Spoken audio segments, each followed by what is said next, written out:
మీనము వారికి కనుక చూసుకున్నట్లయితే ప్రధానంగా రాశిలో శని యొక్క సంచారం జరుగుతుంది.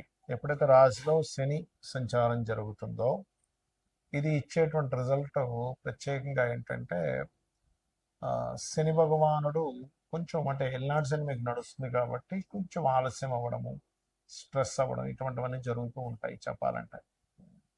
అదేవిధంగా కాస్త ధనభావంలో కుజుడున్నందుకు కొన్ని కొన్ని ఇన్వెస్ట్మెంట్స్ చేయడం మూలంగా ఒక రకంగా చెప్పాలంటే అది పాజిటివ్ ఉంటుంది, కొంత ఘర్షణలు జరుగుతూ ఉంటాయి. మరి రెండులో ఉండే కుజుడు 21వ తేదీకి మూడులోకి మారడము, మూడులో ఉండేటువంటి రవి 15వ తేదీకి 4వ భావంలోకి మారుతున్నాడు. 4లో ఉండేటువంటి గురువు శుక్ర బుధుల్లో గురువు 2వ తేదీకి పంచమంలోకి మారుతున్నాడు జూన్ 2 నుంచి. మరియు 9 నుంచి శుక్రుడు మారుతున్నాడు 23వ తేదీ నుంచి. గురువు కూడా పంచమంలోకి వస్తున్నాడు. 6లో కేతువు, భాగ్యభావం నుంచి చంద్రుడు మరలా దశమ భావం వరకు అంటే 12 రాసులు తిరిగి దశమంలోకి వచ్చి సెటిల్ అవుతాడు. 12లో రాహు ఉన్నాడు. కాబట్టి ఈ యొక్క గ్రహస్థితిని అనుసరించి మీకు ఎలా ఉండబోతుంది అనే విషయాలు కనుక చూసుకున్నట్లయితే ప్రధానంగా ఇక్కడ రాశిలో ఉండే శని మూలంగా అయితే ఈ యొక్క విషయాలు చెప్తుంది నేనైనప్పటికీ చెప్పిస్తుంది సాక్షాత్ లలిత అమ్మవారిగా భావిస్తూ ఆ లలితాంబిక అమ్మవారి యొక్క అనుగ్రహం మీకు పరిపూర్ణంగా కలగాలని మనస్ఫూర్తిగా కోరుకుంటూ ఇక్కడ ఎప్పుడైతే రాశిలో శని భగవానుడు ఉన్నాడో ఏలినాడు శని అంటారు దీన్ని, కొంచెం ఆలస్యం అవ్వడం, స్ట్రెస్ అవ్వడం ఉంటూ ఉంటుంది. దీనికి ఏమీ లేదు, సింపుల్గా మీరు నువ్వులు దానంగా ఇవ్వడము, గోవులకు బెల్లం తినిపించడము, కాస్త ఎక్సర్సైజ్ చేయడము, వాకింగ్ చేయడము, బద్దకించకపోవడము, పగటిపూట నిద్రపోకపోవడము ఇలాంటివి చేస్తూ ఉంటే దీని దోషం కంప్లీట్గా తగ్గిపోతుంది. దీంతో పాటు ఓం అనాకలిత సాదృశ్య చుబుక శ్రీ విరాజితాయ నమః మంత్రం చేసుకోండి.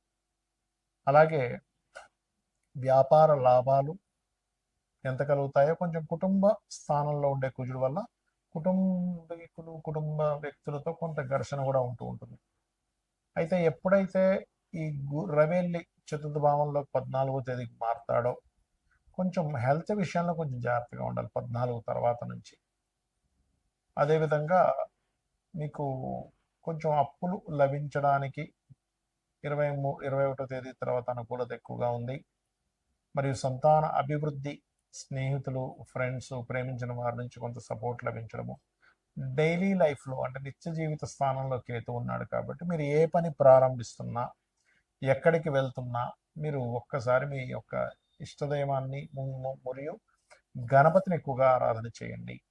అదేవిధంగా ఎట్టి పరిస్థితుల్లో కూడా సంతానం విషయంలోని, సంతానాన్ని నీటి ప్రదేశాలకు పంపించే విషయంలోని కొంచెం 7-8 తేదీలు కొంత జాగ్రత్తగా ఉండండి. విదేశీ యోగాలు కూడా వస్తాయి 7-8 తేదీలు చెప్పాలంటే. కాకపోతే కొంచెం సంతానము, ప్రేమ వ్యవహారాలు, ఫ్రెండ్స్ విషయంలో ఫ్రెండ్స్తో కలిసి ఎక్కడికైనా నీటి ప్రదేశాలు వెళ్ళినప్పుడు మీరు కూడా కొంత జాగ్రత్తగా ఉండండి. మరియు ఎట్టి పరిస్థితుల్లో మీరు వ్యాపారాలు, ఇన్వెస్ట్మెంట్స్ విషయంలో కూడా 7, 8, 9, 10 తేదీలు కాస్త జాగ్రత్తగా ఉండండి. దత్తాత్రేయుడి యొక్క ఆరాధన, దక్షిణామూర్తి యొక్క స్తోత్ర పఠనము, దిగంబర దిగంబర శ్రీ పాదవల్లభ దిగంబర అనే మంత్రం చేయండి, అన్ని విధాలుగా ఉంటుంది. ప్రస్తుతం గోచారంలో ఉండేటువంటి గ్రహాల యొక్క స్థితి మూలంగా మనం ఆల్రెడీ కొన్ని నెలల నుంచి చెప్తూనే వస్తున్నాం. కుజుడు అగ్నితత్వ రాశుల్లో ఉన్నాడు కాబట్టి విపరీతమైన ఎండల వల్ల వచ్చే ఇబ్బందులు ఉంటాయి. ఇది కొంచెం జాగ్రత్తగా ఉండాలి. నీటి వల్ల వచ్చేటువంటి వైరస్లు, గురువు అతిచారంలో కర్కాటకంలోకి వెళ్ళాడు కాబట్టి ధరలు విపరీతంగా పెరగడం తగ్గడం, అది గోల్డ్ అనుకోండి, సిల్వర్ అనుకోండి, అన్నీ కూడా మనం ఆల్రెడీ మే 11 నుంచే May first week, second week నుంచి పెరుగుతాయని చెప్పాం. అదే రకంగా పెరుగుతూ వస్తున్నాయి.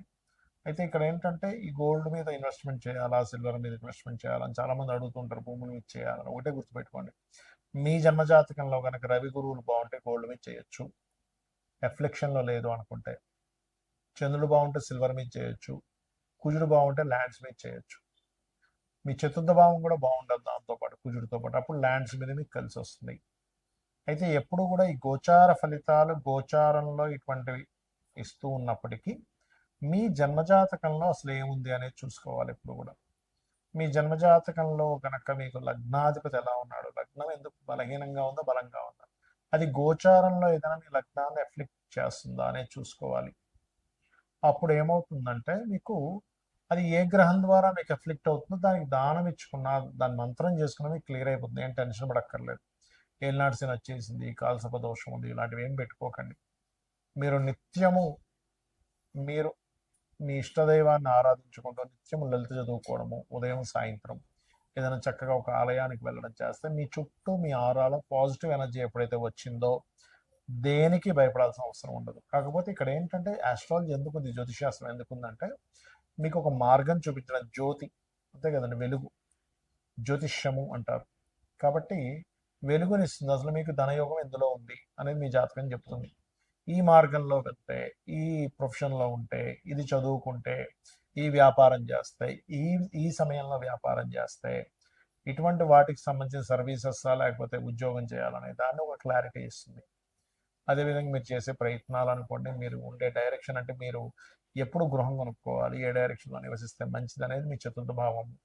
సంతానం ఎందుకు అభివృద్ధి అవ్వట్లేదు, సంతానం కలగాలంటే ఏంటి, కలగకపోవడానికి కారణాలు ఏమిటి, కలిగినా ఎందుకు వారు అలా ఉంటున్నారు, దానికి రెమెడీ ఏం చేసుకోవాలి, మీ పంచమ భావము.